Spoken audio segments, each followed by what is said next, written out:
आज से 600 वर्ष पहले ये पुराण का रचना हुआ, जब भगवान चैतन्य महाप्रभु जगन्नाथ क्षेत्र को आए थे। उनकी पंच सखाओं ने इसका रचना किया और उन्होंने लिखे हैं, जगन्नाथ महाप्रभु चैतन्य महाप्रभु ने हमको निर्देश दिए, ये ग्रंथ रचना करो, युग अंत होगा, आगे भक्तों का उद्धार जरूरी है। तो उन्होंने लिखे थे, जब जगन्नाथ मंदिर का ध्वजा गिरेगा तब कल की भगवान अवतार होंगे।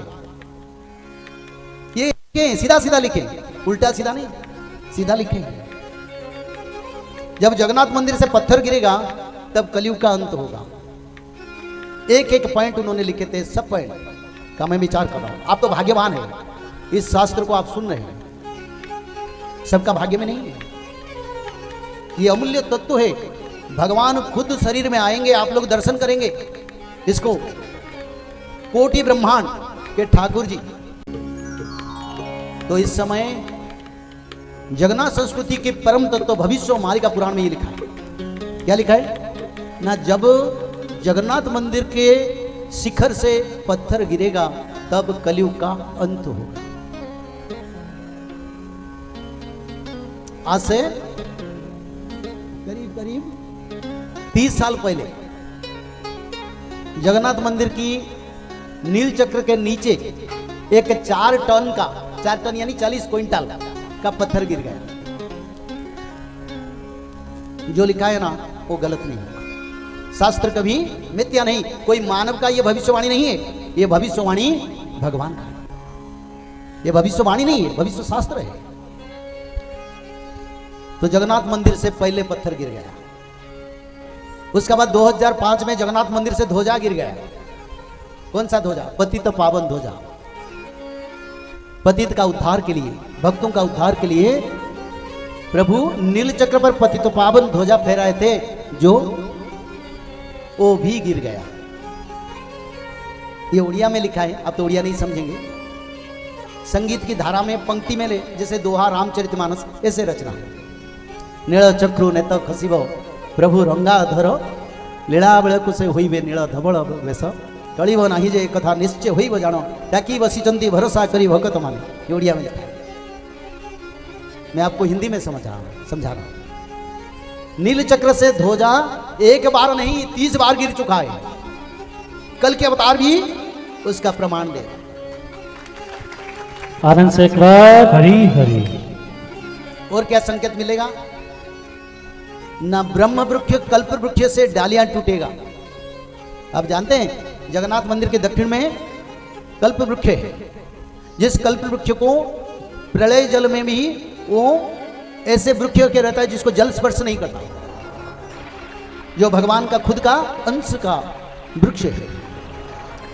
वो वृक्ष का जब डालियां टूटेगा तब कल की धरावतरण करेंगे और सत्ययुग का आगमन होगा। वो भी हो चुका है कई बार। और क्या संकेत मिलेगा, जिस समय जगन्नाथ मंदिर के रोसो साल में जहां प्रभु जी का भोजन बनता है, वहीं पर वज्राघात होगा। उसी समय प्रभु नीलाचल क्षेत्र छोड़ के मानव रूप में कल के रूप में जन्म होंगे, वो भी हो चुका है। ध्यान से सुनो, ये बड़ा गुरुत्वपूर्ण वाणी है, क्योंकि जगन्नाथ महाप्रभु कई कई भगवान को सृष्टि करते हैं और वो खुद महाविष्णु है। उनसे भगवान सृष्टि होते हैं, कई अवतार, जितने अवतार सब उनसे समा जाते हैं। तो जगन्नाथ मंदिर के भोजनशाला को वज्राघात हो चुका है। और क्या संकेत ना, जगन्नाथ मंदिर के ध्वजा को वज्राघात होगा। प्रभु जी के ध्वजा को इंद्रदेव का इतना कैपेसिटी है, वो वज्राघात करेंगे। कोटि कोटि इंद्र को सृष्टि करते हैं, कोटि कोटि ब्रह्मा को सृष्टि करते हैं, कोटि कोटि शंकर को सृष्टि करते हैं। उनकी ध्वजा को कैसे वज्राघात होगा? क्योंकि प्रभु प्रमाण करते हैं, जब मैं क्षेत्र छोड़ूंगा तब मेरा ध्वजा भी जल जाएगा। वो भी हो चुका है। आकाशु वज्र पड़िबल बोल जाई देव भूमंडल श्री जगन्नाथन को रत्न चंदुआरे लगी बसे जवन। ये उड़िया में लिखा। और क्या होगा ना, जगन्नाथ महाप्रभु जिस रत्न सिंहासन पर बैठे हैं, उस रत्न सिंहासन पर जो रत्न चंदुआ है, जो कपड़ा लगे हैं, वहीं पर आग लग जाएगा। वो भी हो चुका है। और क्या होगा ना रात्रि काल में जगन्नाथ मंदिर में चोरी डाका डालेंगे, वो भी हो चुका है। और क्या होगा, ना गंगा जमुना का जो स्रोत है, जिसको ब्रह्मदेव ने गंगा जमुना को प्रतिष्ठा किए थे जगन्नाथ मंदिर में, वो सूख जाएगा, वो भी सूख गया। और क्या होगा, जगन्नाथ मंदिर में भक्तों का मृत्यु होगा, वो भी हो चुका है। और इस साल तो रथ यात्रा में 3 भक्तों का मृत्यु हो गया, कभी इतिहास में नहीं हुआ है। इसका कारण विश्व में मानव सभ्यता मरेंगे, विनाश आ रहा है। आप समय नहीं है, कहां समय है, कोई रक्षा नहीं पाएंगे, समय बड़ा विनाशकारी है। और क्या होगा ना, जिस समय जगन्नाथ मंदिर के 22 पर भक्तों का अनिष्ट होगा, वो भी हो चुका है। और क्या होगा, अरुण स्तंभ पर गिद्ध पकी बैठेगा, वो भी हो चुका है। और क्या होगा न, नील चक्र पर गिद्ध पकी बैठेगा। किसी की घर में गिद्ध पकी बैठता है तो उसका परिवार विनाश हो जाता है। और जगन्नाथ मंदिर की नील चक्र पर गिद्ध पकी बैठना विश्व का विनाश होगा, विश्व का। तो जगन्नाथ मंदिर में क्या क्या संकेत मिलेगा, और भी लिखा है। जगन्नाथ की रथ का जो अख है वो टूट जाएगा, और जगन्नाथ महाप्रभु हथेली पर दिखाई नहीं देंगे, कहीं कहीं उनके महाप्रसाद को मिट्टी में दफन करना पड़ेगा। तो ऐसे समय जब देखेंगे तब कलयुग अंत होगा। उसी समय जो आदि क्षेत्र बिरजा क्षेत्र में भी संकेत मिलेगा। जब जगन्नाथ क्षेत्र नहीं था, जब बद्रीधाम नहीं था, जब अयोध्या नहीं था, वृंदावन नहीं था, तब आदि क्षेत्र उड़ीसा में बिरजा क्षेत्र को भगवान ब्रह्मदेव ने प्रतिष्ठा किया। इसका प्रमाण कहाँ है, मैं बोलने से थोड़ा चलेगा, मैं प्रमाण भी रखता हूं। कपिल श्रुति में भगवान कपिल ने इसके बारे में लिखे, तेसांतु प्रथम क्षेत्रम पार्वती क्षेत्र एवच बिरजाख्यं महादेवी। सभी देवी है पर महादेवी माता बिरजा जोग माया। बिरजाख्यं महादेवी पार्वती ब्रह्म रूपिणी भक्तानांग हितार्थाय उत्कले भूवि संस्थिता। उड़ीसा की उत्कल स्थान पर बिरजादेवी क्षेत्र आदि क्षेत्र पर संकेत मिलेगा।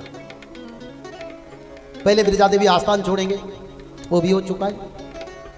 सप्त मातृका, सप्त दुर्गा, सप्त सती चंडी, काली, दुर्गा, बाराही, चंद्रघंटा, श्यामांगी, जो सप्त चंडी है भैरवी, उनकी मुंह से खून बहेगा जब कल के जन्म होंगे, क्योंकि वो इंतजार में है।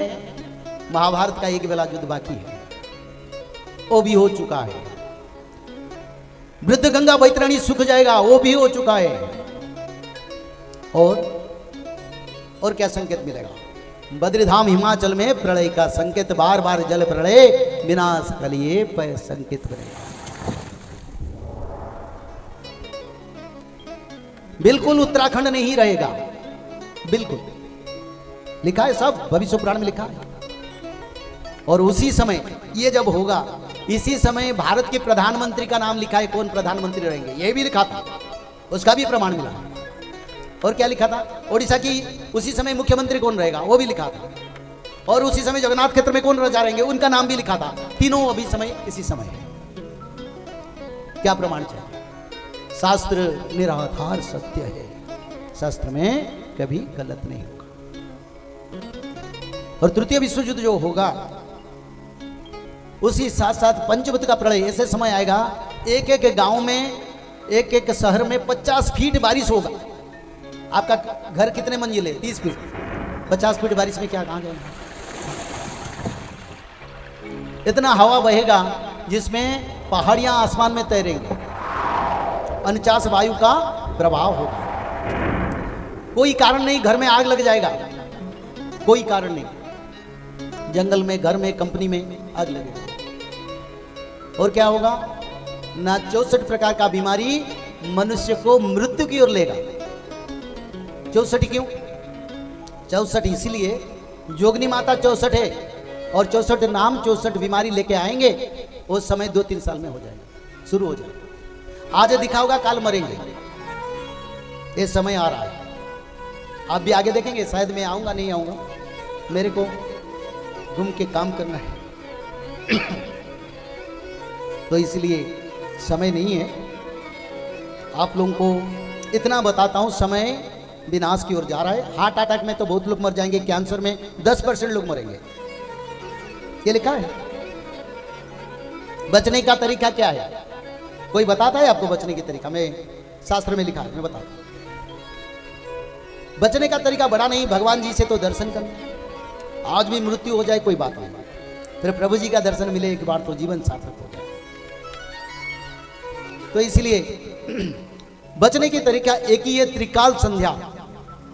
दवाई भी देता हूं क्योंकि आगे एलोपैथिक मेडिसिन काम नहीं करेगा, जो खाएगा वो मरेगा। ऐसे